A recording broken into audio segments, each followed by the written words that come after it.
Assalamualaikum warahmatullahi wabarakatuh. Bulan Ramadan kembali menyapa kita. Bulan penuh barokah yang sangat istimewa.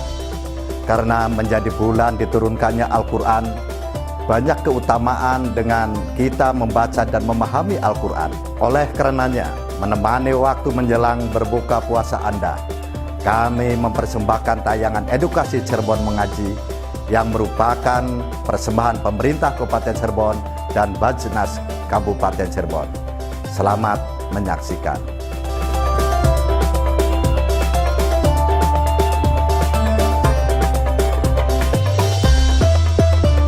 Acara ini dipersembahkan oleh Basnas Kabupaten Cirebon dan didukung oleh Assalamualaikum warahmatullahi wabarakatuh. Waalaikumsalam warahmatullahi wabarakatuh.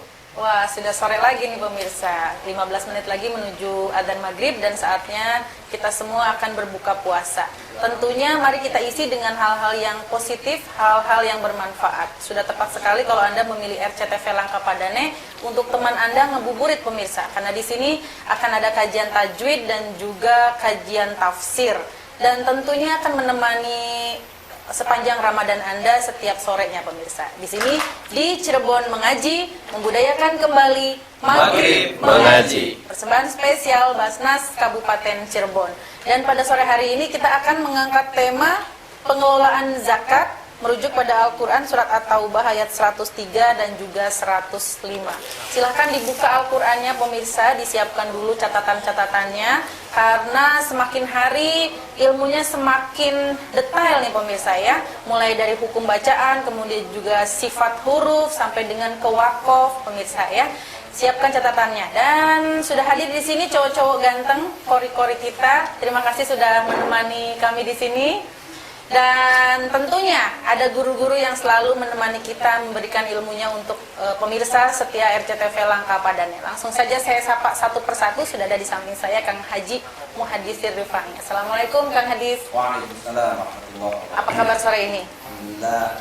Alhamdulillah baik. Dan di sebelahnya sudah ada Kang Sigit Nur Hendi, Nur Handsome katanya. Assalamualaikum Kang Sigit. Waalaikumsalam warahmatullahi wabarakatuh. Gimana kabarnya sore ini? Alhamdulillah. Tetap semangat. Semangat ya. Dan pemirsa kita akan kaji dulu surat At-Taubah ayat 103 sampai dengan 105 ini dari tajwidnya dulu ya. Oke, silakan Kang Hadis. A'udzu billahi minasy syaithanir rajim. A'udzu billahi minasy syaithanir rajim. Bismillahirrahmanirrahim. Bismillahirrahmanirrahim. Khudh min amwalihim sadaqatan tutahhiruhum wa tuzakkihim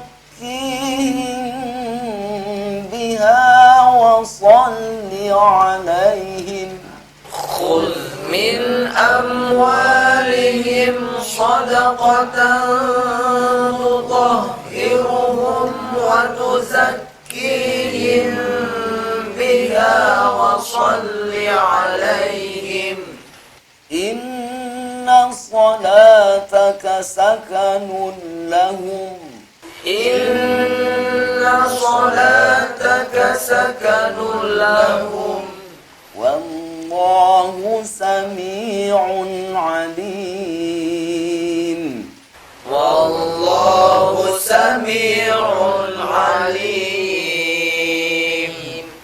ألم يعلموا أن الله هو يقبل التوبة عن عباده ويأخذ الصدقات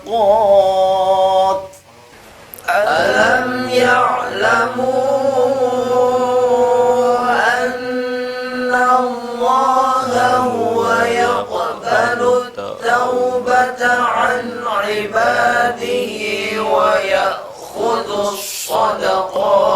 الصدقات ويأخذ الصدقات الصدقات وأن الله هو التواب الرحيم ويأخذ الصدقات وأن الله هو التواب الرحيم وقل اعملوا فسيرى الله عملكم ورسوله والمؤمنون وقل اعملوا فسيرى الله عملكم ورسوله والمؤمنون وستردون إلى عالم الغيب والشهادة فينبئكم بما كنتم تعملون وستردون إلى عالم الغيب والشهادة فينبئكم بما كنتم تعملون صدق الله العظيم صدق الله العظيم. Terima kasih untuk adik-adik kita yang ada di studio. Mudah-mudahan para pemirsa RCTV langkah padanya selalu memperhatikan apa yang dibaca di sini, diperhatikan juga di rumah, dan mudah-mudahan bisa mengikuti ya. Pembahasan yang lalu itu tentang wakaf. Wakaf yang sudah dibahas adalah wakaf Hasan pada episode yang kemarin ya. Mungkin masih ingat Mbak Rida ya? Iya. Hari ini kita membahas wakaf yang selanjutnya, yaitu wakaf kafi. Kasih. Ya, wakaf kafi. Kalau wakaf kafi ini wakaf di mana berhenti pada kalimat yang sempurna, kalimatnya sempurna dan masih berhubungan dengan kalimat sesudahnya di dalam maknanya, tetapi tidak berhubungan di dalam lafadznya. Lafadznya tidak berhubungan, maknanya saja yang berhubungan. Contohnya gampang sekali. Di surat Al-Baqarah ya, awal ayat ini. Zalikal kitabul la raiba fihi. Ketika berhenti di sana itu tidak ada kaitan lafaz dengan hudal lil muttaqin. Tapi itu ada kaitan makna. Ya, maknanya berkaitan sekali gitu. Tapi lafaznya tidak ada kaitannya. Kalau di bahasa Arab kan itu kurang lebihnya begini. Wal waqfu ala ma tamma fi nafsihi wa ta'allaqa bima ba'dahu maknan la lafdhan. Jadi dia berhubungannya hanya maknanya saja, tetapi lafadznya tidak. Jadi tidak ada hubungan masalah lafadznya. Sebaliknya kemarin yang kemarin itu wa ta'allaqa bima ba'dahu lafdhan wa maknan. Kalau kemarin itu yang wakaf Hasan itu berhubungan baik maknanya maupun lafadznya. Lafadznya berhubungan, maknanya berhubungan. Alhamdulillahirabbil alamin arrahmanir rahim. Itu semuanya berhubungan. Baik secara lafadz maupun secara makna. Nah, kemudian yang terakhir itu adalah wakaf qabih. Wakaf qabih. Wakaf qabih ini wakaf yang dimana ketika kita berhenti, boleh dibilang nih, kalau yang berhentinya asal-asalan itu nanti maknanya tidak sempurna ya. Jadi maknanya tidak sempurna karena sebenarnya itu masih ada hubungan dengan kalimat setelahnya ya. Cuman kalau kemudian asal-asalan berhentinya, nah ini akan merusak maknanya. Jadi secara lafaz rusak, secara makna juga rusak. Contoh kayak misalkan kalau kita mewassolkan antara basmalah dengan surah Al-Fatihah. Bismillahirrahmanirrahim. Boleh-boleh saja berhenti di situ, cuman itu maknanya akan kacau, akan rusak. Ya.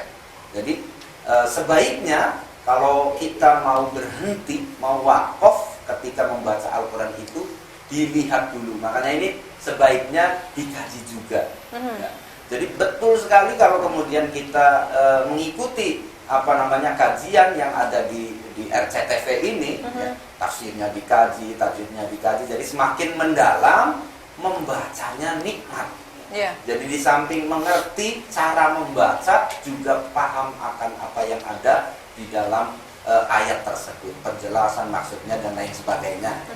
Di samping itu memang butuh sekali ketika membaca Al-Quran supaya kita semakin nikmat membacanya. Itu bukan hanya membaca secara lafzi, artinya tidak hanya kalimatnya saja yang dibaca, tetapi maknanya juga. Maka penting sekali ini pemirsa di rumah untuk mengikuti acara ini, ya. Wajib. Cirebon mengaji itu luar biasa gitu. Jadi ini ada dua hal gitu. Jadi tajwidnya dapat, tafsirnya juga dapat. Insya Allah akan semakin baik bacaannya. Seperti adik-adik yang ada di sini ini kan semakin hari semakin baik, terus mengikuti ya, walaupun kadang tidak hadir ya. Di rumah saya yakin itu mengikuti ya, di rumah mengikuti. Insya Allah itu akan memperbaiki bacaan kita dan pemahaman tentang ayat-ayat. Itu saja hari ini Mbak Rida. Terima kasih Kang Hadis.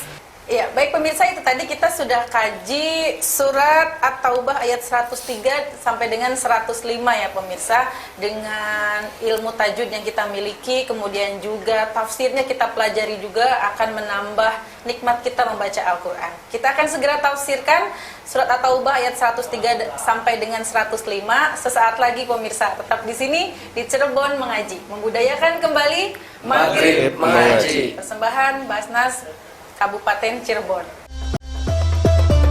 Acara ini dipersembahkan oleh Basnas Kabupaten Cirebon dan didukung oleh... Terima kasih pemirsa, Anda kembali menyaksikan Cirebon Mengaji, membudayakan kembali Maghrib Mengaji. Persembahan spesial Basnas Kabupaten Cirebon. Dan tema kita pada sore hari ini yaitu pengelolaan zakat, merujuk ke surat At-Taubah ayat 103 sampai 105. Tadi sudah kita kaji tajwidnya pemirsa. Berikutnya kita akan simak tafsirnya seperti apa pemirsa. Langsung saja Kang Sigit, monggo. Terima kasih Mbak Rida. Baik adik-adik kita sekalian, kita akan membahas tentang tafsir dari Quran surat At-Taubah ayat 103 sampai dengan 105 terkait dengan pengelolaan zakat. Di ayat 103 ini menceritakan tentang peristiwa sebelumnya sekelompok orang yang mengakui dosa-dosa mereka lalu bertobat kepada Allah. Dosa apa yang mereka lakukan adalah mereka adalah terlalu merasa cinta terhadap harta. Maka dalam ayat ini dijelaskan bahwa wujud taubat dan ketaatan diantaranya dengan menunaikan zakat. Jadi penyakit mencintai harta ini sudah ada sejak dulu, apalagi di zaman sekarang ini kan ya. Untuk itu diperintahkan kepada Nabi Muhammad SAW ini, ambillah zakat dari harta mereka guna membersihkan jiwa mereka dari kekikiran dan cinta yang berlebihan terhadap harta. Untuk apa? Untuk menyucikan hati agar tumbuh subur sifat kebaikan. Ya, untuk berdoa kepada mereka. Sesungguhnya doa ini adalah untuk menenangkan jiwa yang sudah lama gelisah dan cemas akibat dosa-dosa yang mereka kerjakan.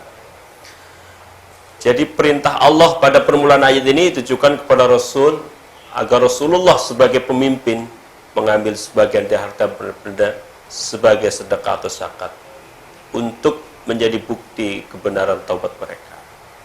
Karena sedekah atau zakat tersebut akan membersihkan diri mereka dari dosa yang timbul karena makirnya mereka dari peperangan, dan untuk mensucikan diri dari sifat cinta harta. Ini cinta harta ini merupakan salah satu bentuk penyakit hati. Ketika orang sudah bekerja dengan keras, dengan susah payah, kemudian mendapatkan harta, kemudian diperintahkan untuk mereka bersedekah atau mengeluarkan zakat, mereka merasa sayang terhadap hartanya dan enggan untuk mengeluarkan sebagian hartanya. Ini sifat yang sifat cinta harta yang mendorong mereka untuk mangkir dan perangan itu. Selain itu, sedekah atau zakat tersebut akan membersihkan diri dari sifat-sifat yang timbul seperti kikir, tamak, bakhil, qoret dan sebagainya. Karena Rasulullah mengutus para sahabat untuk menarik zakat dari kaum muslimin. Perlu diketahui walaupun kita dalam ayat ini lahirnya ditujukan kepada Rasulullah, tapi turunnya berkenaan dengan peristiwa untuk hukumnya juga berlaku terhadap semua pemimpin atau penguasa dalam setiap masyarakat muslim untuk melaksanakan perintah Allah dalam masalah zakat ini, yaitu mengut zakat kepada orang Islam yang wajib zakat, kemudian membagikannya zakat itu kepada berhak menerimanya. Bahwa menunaikan zakat ini bisa secara langsung diberikan kepada mereka yang berhak atau asnaf ini, juga bisa disalurkan atau zakat ini kepada lembaga yang telah ditunjuk oleh pemerintah, dalam hal ini adalah Basnas. Jadi kaum muslim ini bisa menunaikan zakatnya, baik zakat mal, zakat fitrah ini kepada Basnas sebagai lembaga pemerintah. Kenapa harus ke Basnas? Ya, kalau zakat itu kemudian dikelola, ini akan menjadi potensi yang baik dalam rangka bisa untuk mengentaskan kemiskinan. Kalau langsung sendiri-sendiri ya boleh, tetapi ini tidak memiliki potensi yang besar untuk sebagai pemberdayaan dan pendayagunaan masyarakat yang memerlukannya. Ini zakatnya jangan hanya sebagai zakat konsumtif saja, tetapi juga zakat produktif. Yang hari ini atau tahun ini kita menjadi mustahik orang yang menerima zakat. Ketika diberdayakan, tahun depan kita menjadi muzaki, orang yang mengeluarkan zakat. Jadi orientasinya itu harus berubah. Jangan hanya kita maunya diberi saja, tidak berpikir atau kita kapan kita menjadi muzaki kan gitu. Nah, selanjutnya di dalam ayat ini Allah memerintahkan kepada Rasulullah dan juga kepada setiap pemimpin dan penguasa dalam masyarakat agar setelah melakukan pungutan dan pemegang zakat itu berdoa kepada Allah. Karena pada hakikatnya rezeki yang diberikan kepada kita manusia adalah titipan Allah. Semoga harta yang kita terima ini mendapatkan berkah, bukan malah mencelakakan kita. Saking sibuknya kita ngurus harta, maka kita lupa ibadah, lupa akan hak-haknya terhadap sesama yang ada di sekitar kita. Ini Allah akan memberikan pahala terhadap apa yang telah diberikan dan memberikan keberkahan kepada apa yang telah kita keluarkan.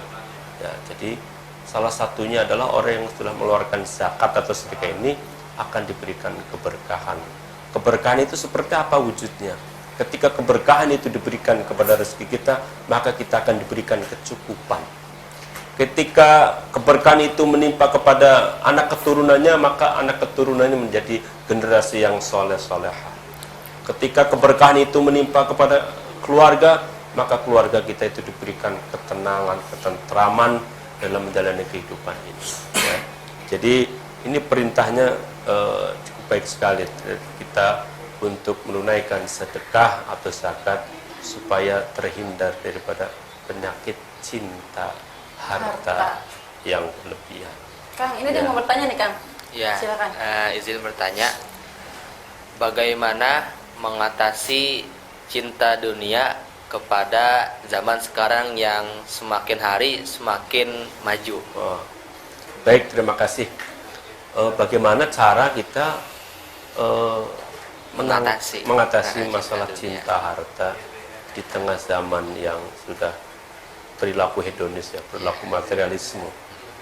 Padahal penyakit cinta harta ini sudah ada sejak dulu kan gitu. Nah, bagaimana di tengah-tengah kehidupan yang sesuatu hal dinilai dengan nilai uang atau komersial kan? Yang pertama yang harus kita sadari adalah kita kembali kepada ayat Quran, innamal hayatud dunya laibun wa lahwun. Bahwa kehidupan kita di dunia itu tidak kekal, hanya sementara. Sedangkan kehidupan akhirat ini adalah kehidupan yang kekal. Maka kita pilih mana? Apakah kita mau pilih kehidupan dunia ini yang sementara atau kehidupan akhirat yang kekal? Maka pilihan kita adalah kita berpikir bahwa kehidupan dunia ini hanya sebagai perantara untuk menuju kehidupan akhirat yang kekal. Begitupun juga harta yang kita miliki. Harta yang kita miliki hendaknya ditasarufkan kepada kepentingan yang bernilai akhirat. Ya. Yang kedua adalah pada hakikatnya harta yang dititipkan kepada kita adalah sebagai amanat dari Allah. Senantiasa kita bersyukur, ya kan? Banyak manusia yang diberikan harta Allah malah perasaannya semakin kurang, diberikan rezeki semakin berkurang, malah tidak bersyukur, ya. Maka hakikatnya ini adalah titipan Allah yang kapan saja juga bisa diambil oleh Allah. Maka kita senantiasa yakin bahwa ini adalah senantiasa titipan Allah yang juga ada hak di orang lain. Yang ketiga yang tidak kalah penting adalah bahwa pola kehidupan kita adalah pola hidup sederhana, ya kan? Kadang orang itu merasa kebutuhannya kurang, padahal bukan kurang. Kebutuhannya sudah dicukupi Allah, tapi gaya hidup ini yang tidak akan ada batasnya. Maka boleh kita menjadi kaya, tapi kaya dalam kita berkehidupan sederhana. Insya Allah akan merasakan kehidupan yang syukur, berkah, dan tenang. Itu ya.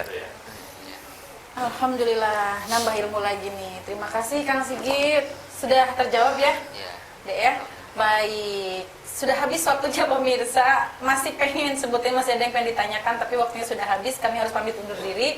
Terima kasih adik-adik sudah hadir di sini. Terima kasih Kang Hadis, terima kasih Kang Sigit. Sampai jumpa pemirsa di episode besok sore.